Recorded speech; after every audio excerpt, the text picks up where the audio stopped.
Buongiorno, buonasera, buon pomeriggio ragazzi. Today we're going to talk about how I become a model. Let's start. Now that I'm 20 years old, let's go back 5 years ago. Well, it was all started around September. That's the time na, why not? I should try do modeling. You know, sometimes you're just gonna woke up that God give you an answer. Well, on the very first day, I try to ignore it because, you know, maybe it's just a random dream or just a random thought to myself, you know. But it took me a week to realize that I should do it. Well, I cannot stop thinking of it for the whole week. Well, I search on YouTube how to become a model and what should I do and those kind of stuffs, you know. I remember I watched a day in a life being a model because I have no idea what I'm doing and how to start. That's the struggle part because I started from scratch, no connections, no everything, zero, like as in for real. This is the first time that I'm gonna be a model, both mom and dad side. I was kind of nervous because I don't know what I'm gonna do and how am I supposed to execute those things.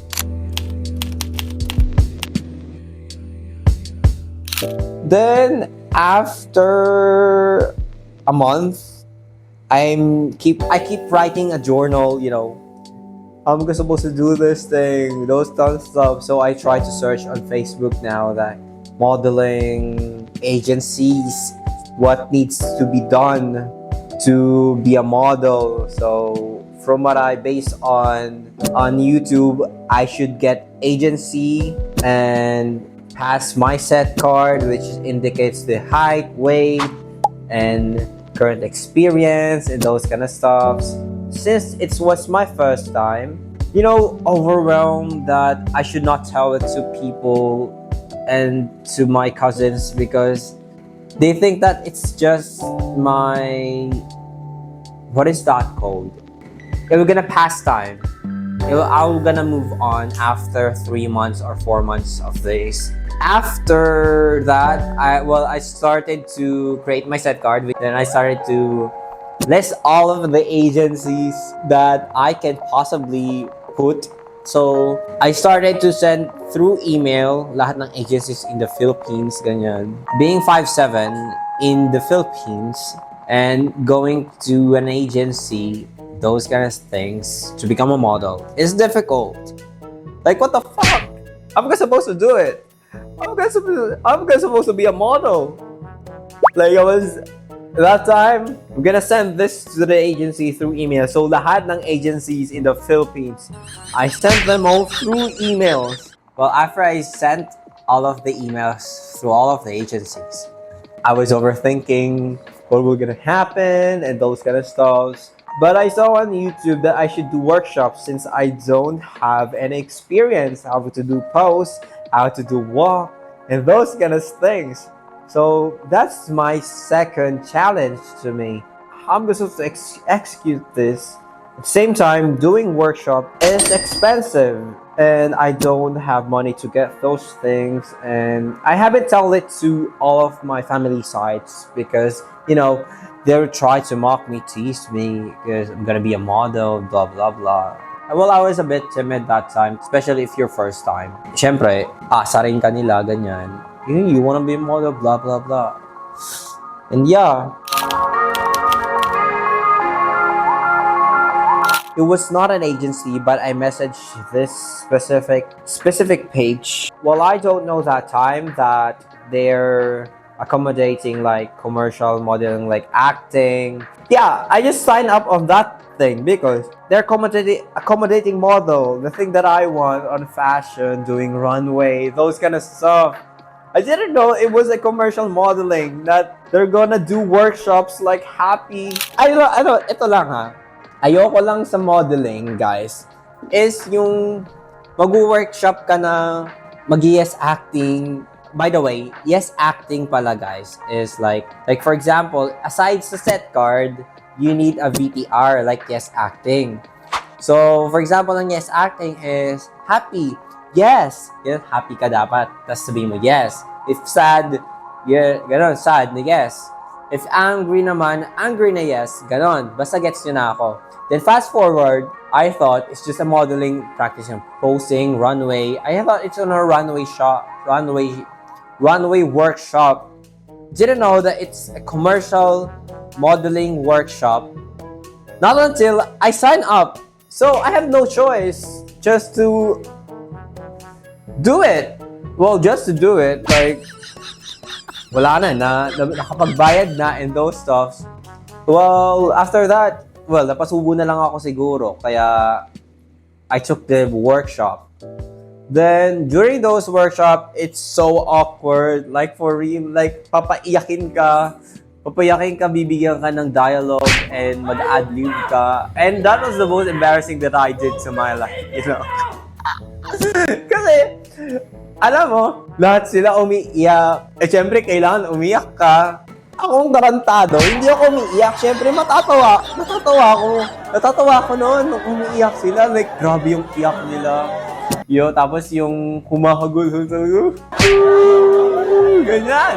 Tapos ako naman that time, pinipigilan ko yung tawa ko sa utak ko noon. Pero yung mukha ko, kailangan hindi ko mapakita na tumatawa ako. So, parang umiiyak ako. Nag-iyak-iyakan na lang ako noon. Pero hindi talaga nila nakikita na hindi talaga ako seryoso doon eh. Then, fast forward, ayan, at least nagkaka-improvement naman yung acting skills ko noon. And, yeah, I was a bit embarrassed that time. Kasi nga, and disappointed kasi hindi naman yun yung na-expect ko na modeling na gusto kong makuha. So, ang timeline is August, September, October 2021 ata siya. Doon ako nag-start mag-create ng set card. Then, nung naka-create ako, pagpasa na ako sa agency, ganyan, nakwento kanina. November, doon ako nag-start mag-workshop sa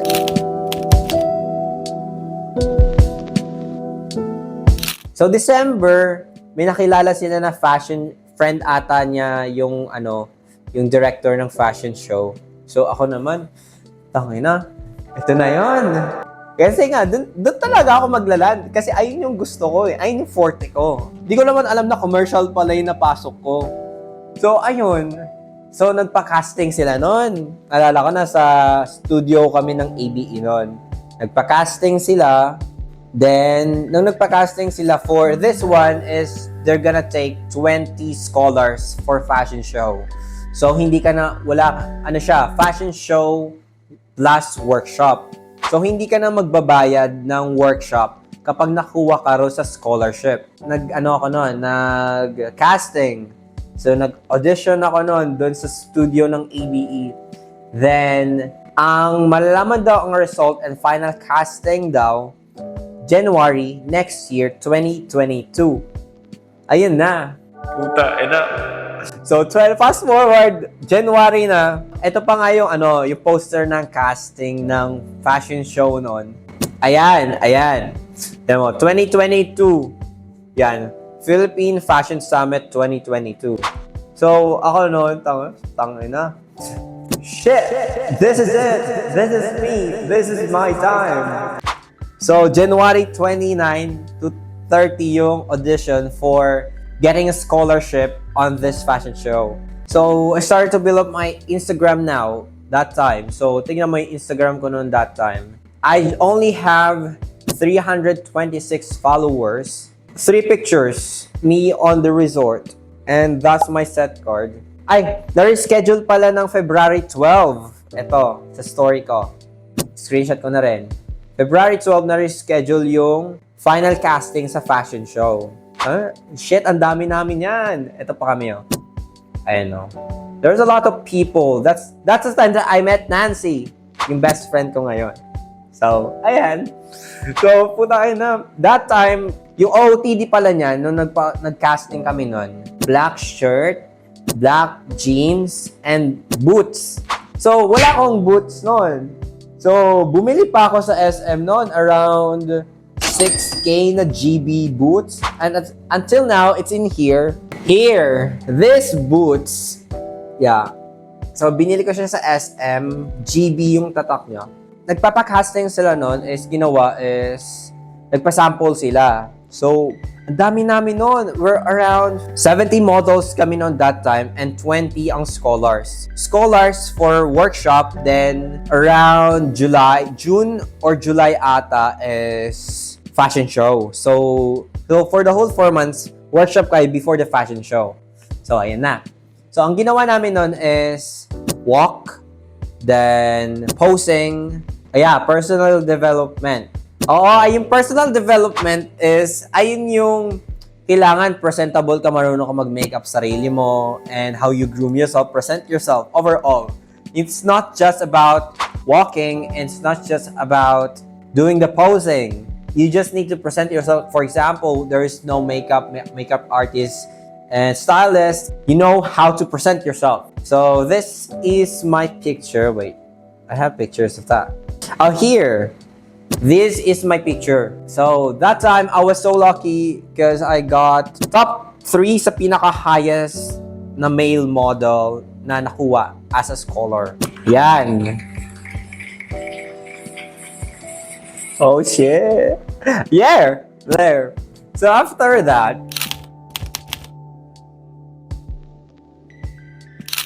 now that I got in, so 20 kami nun. 10 female, 10 male na scholar. So that time, March, April, May, June, 4 months. 4 months of training before the fashion show.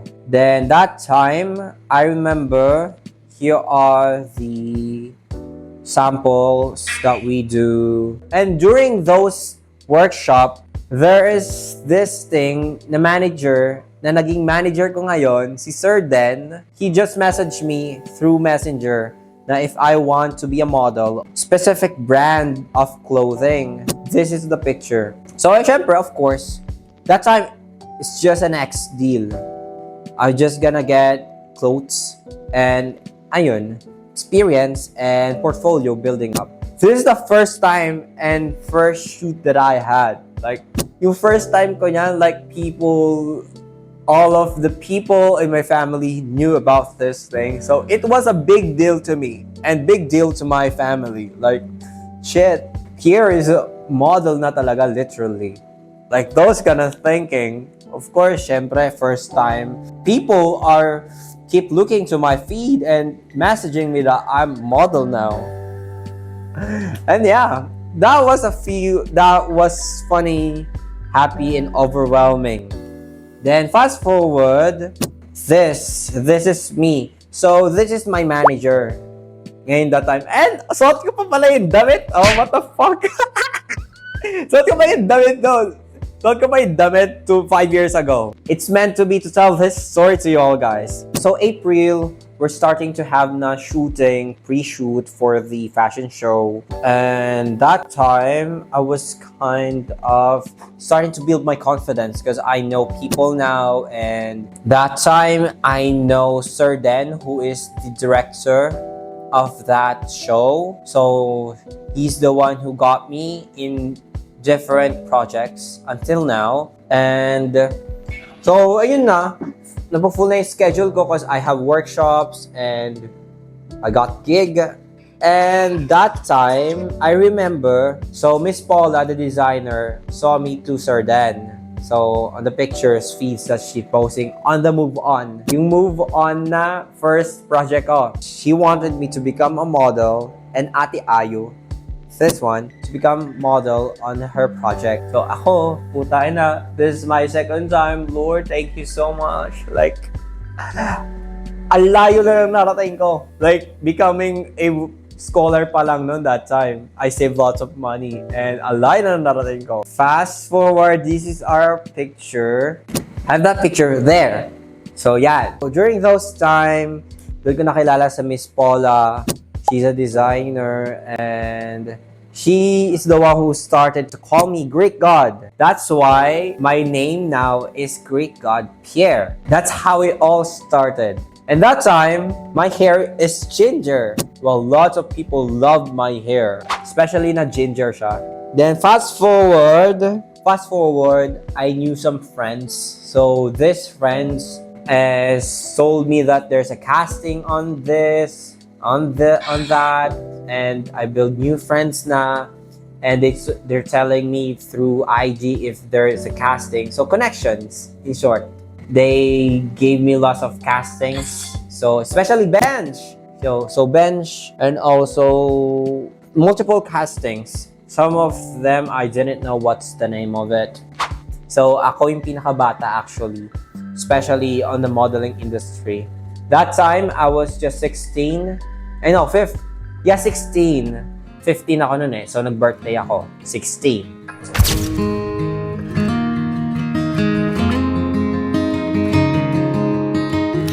Now let's talk about paid modeling projects that I had. Well, after the fashion show, the PFS 2022, this is my picture. I'm so ripped that time, you know. After the fashion show, that's the time that naging officially manager ko na si Sir Dan, which is my manager right now. Well, let's talk about my projects that I got locked in and I earned a lot. September or October 2022, I got booked. It's a jewelry modeling. I'm earning like 10k. Basta hindi pa siya tumataas ng 20k kasi nga starters pa lang ako at the same time, and that's my peak of after the fashion show. These are my pictures. Well, partner ko rito si Ate Ayu. Yeah, you know, lahat ng projects namin kami lagi partner kasi best combo talaga kami, especially the time that my hair is ginger pa that time. And these are my pictures. You know that jewelry kaya guys, that costs 100,000, 150,000, and also that ring. I want to buy this ring actually if I do have extra money and it's still in there. If before end of the year, if that ring is still in there, I'm gonna buy that one. That one is topaz from what I remember, and it costs 150,000. The ring is still on November or December. I'm gonna buy it. I promise. Actually, we had 2 times the shoot, and the other one is November from what I remember. Yeah, November 2022. We got reshoot again that one. Bago naman siya, from what I know, it's called Biomes. If I'm not mistaken, actually. From what I remember, yeah, November, I got like 1 year lock-in sa jewelry project. Like, that time, guys, I earned like, from what I remember, it's 60k. Lock-in lang yun for 6 months, 60k ang binigay sa akin para lang hindi ako makipag-work sa other jewelries and rings, yon. Sa kanila lang ako mag-work. And from what I know, every shoot, meron pa kaming babayaran pa rin kami. Like, another TF ulit yon. That time, napakaswerte ko talaga. Like, what the heck? What happened to me? It just clicked lang. You know, when it's time, it's your time talaga na, you know, to do those, give that blessings. Just be grateful to God. I got in naman sa Fisher Mall. Naging model naman ako ng Fisher Mall. Ano siya? Shoot siya. Parang promoting Barbie Oppenheimer sa cinema. So we created videos, commercials. Makikita nyo ako doon that time sa ano. Alam mo yung commercial before the movie? Nandun kami noon. Nandun ako noon as a commercial model. Then end of the movie, makikita mo ulit kami doon. Ganon. Yeah, we got reshoot guys sa Art and Jewels. So this is my picture. I got featured on Thailand Fashion Week that time, and these are magazine. Yung we got booked in Baguio Fashion Week din siya. And 1 week kami nagstay doon, and all the food and travels expenses are all paid. This one, Silverworks, hand models naman siya. And that one naman is after the contract namin doon sa 1 year lock-in project, may kumuha sa akin na Silverworks. Actually, that one is so sponty lang. Like, kakauwi ko lang ng Baler Aurora niyan for a month. Then, kinabukasan tumawag si Sir Den sa akin, sinabi niya, if I'm free daw ba, like, Kakagising ko lang, sasagot na raw nila yung pamasahe, ganyan. And may TF din yan. From I remember, it was 10K. Like, 3 hours lang ako niyan kasi yung model na babae and yung lalaki is umalis agad. Parang may other work pa na shoot. So, sila nainis sila noon that time. So, tumawag sa akin si Sir din na if I'm free daw ba? If free daw ako, sagot na daw nila pamasahe papunta ko ron. So, I'm from Bulacan pa. So, nag-NLEX pa ako noon. Then, pumunta ako noon sa Mandaluyong. Dun yung shoot location. And this is me, guys. So, pagod-pagod talaga ako yan. Like, grabe yung pagod ko yan. Pero na. So, alam mo, makakakuha ng 10K. Tapos, 3 oras or 4 hours lang. Ay, time span ng shoot. Like, 4 hours, easy money. Ganun lang kadali, guys. Like, utang, tawan-tawa ako yan. Promise. Like, grabe yung blessings ko nung, after ng balero ko. Ang dami ko nagastos na pera nun. Then, after that, I got booked rin sa UP Fashion Show. Then, my friends naman, nag-open sila ng, sleepers brands na nag-featured na rin sila sa radio. And this is me modeling the sleepers. Ito naman is fashion show sa BGC with Happy Andrada. Kasama ko rito si Ate Glyza. And actually, this is the 3rd time na nakita ko ulit siya. Kasi the first and second is nanood sila ng fashion show namin. And the 3rd time is,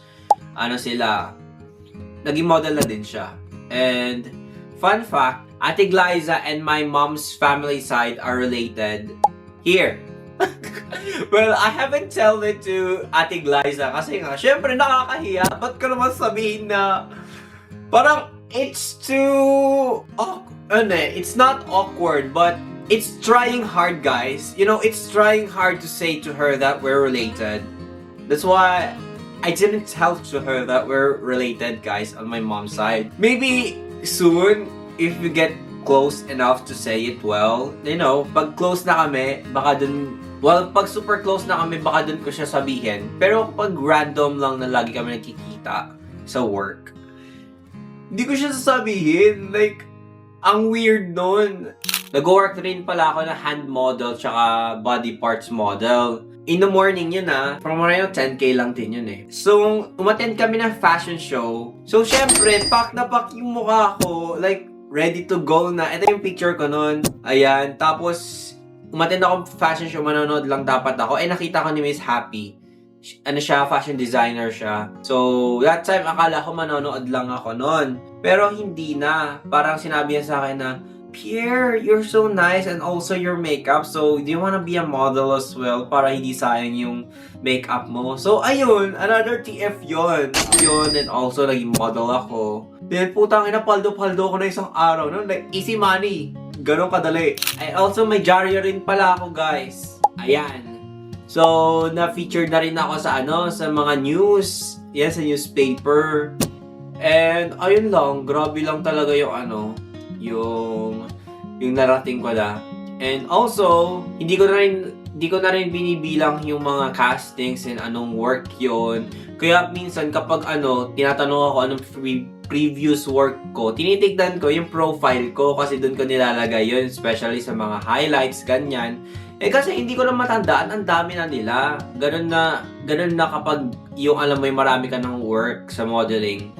Kapag naging professional model ka na, hindi mo na iisipin yung mga naging project ko last month. Nagiging ulyanin na ako, ganon, in short. Then, fast forward, let's move on to the last part na.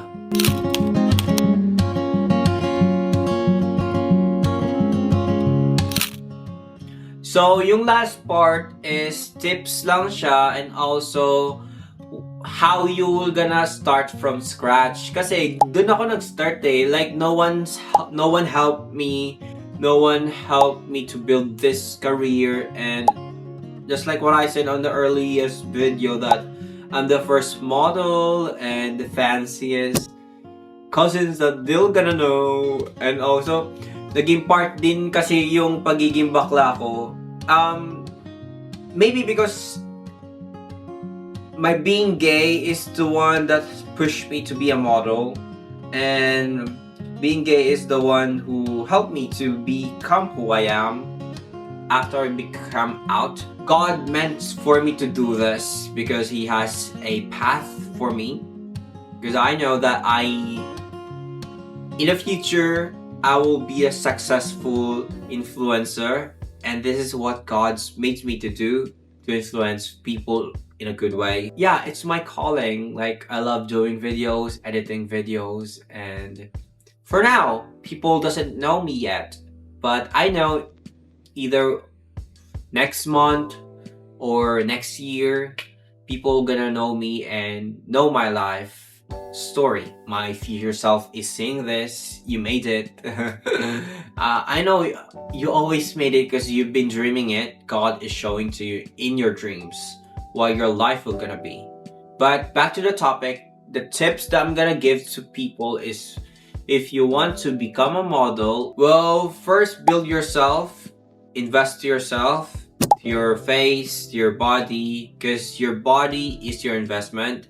You know, before I start my set card, I started first to build up myself 1 year before I create my move to create set card and become a model. I build up myself first because how am I supposed to present myself to other people if I'm not confident enough for me to do something and give them service because they're paying you well. Invest to yourself, be healthy, be sexy, be fit, be the clearest face, have a clear face as possible. Second is, do not use front cam when creating set card because it's unprofessional, especially if you're just a beginner.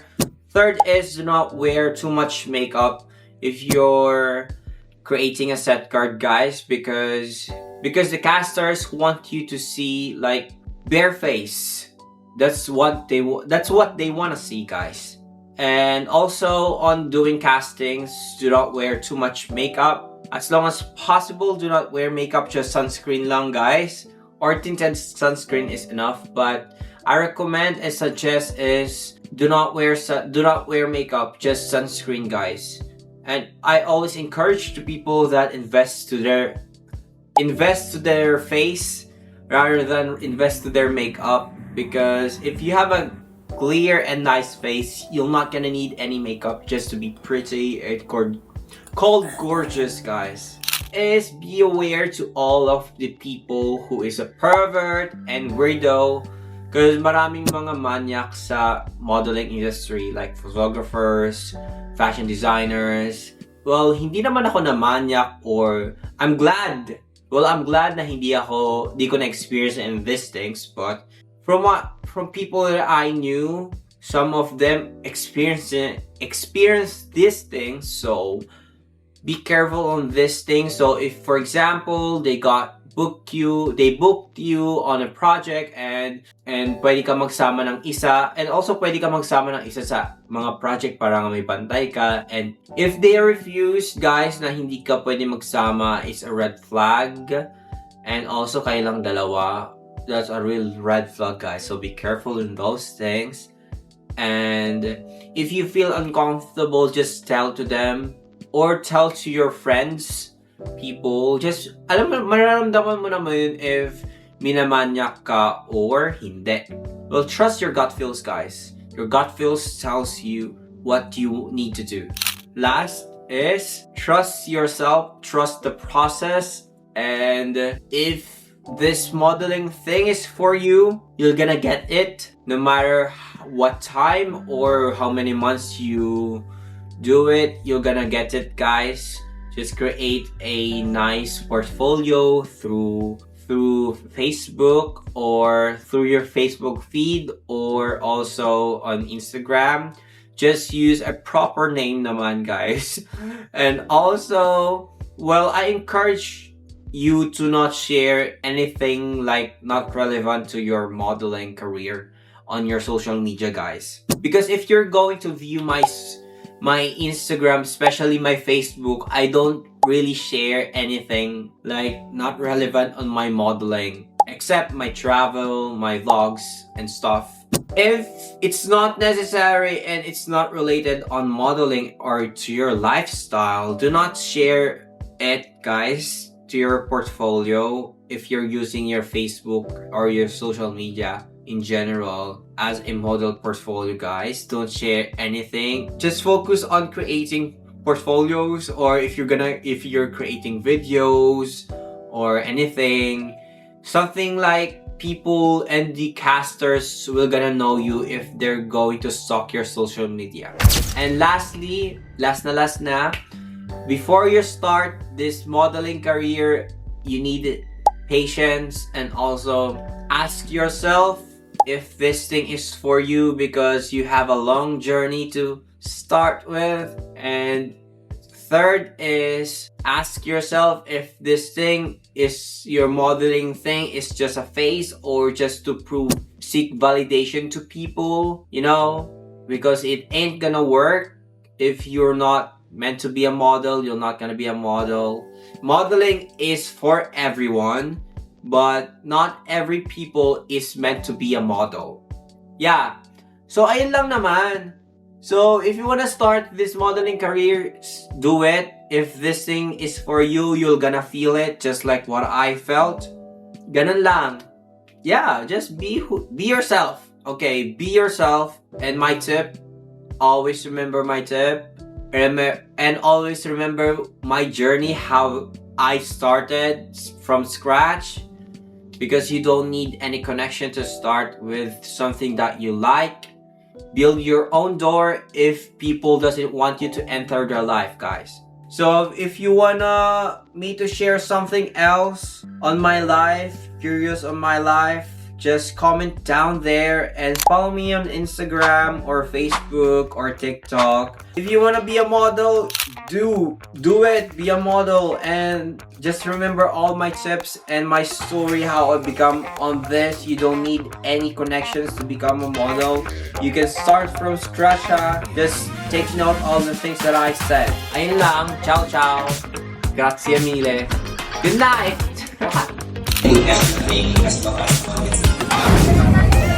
Bye.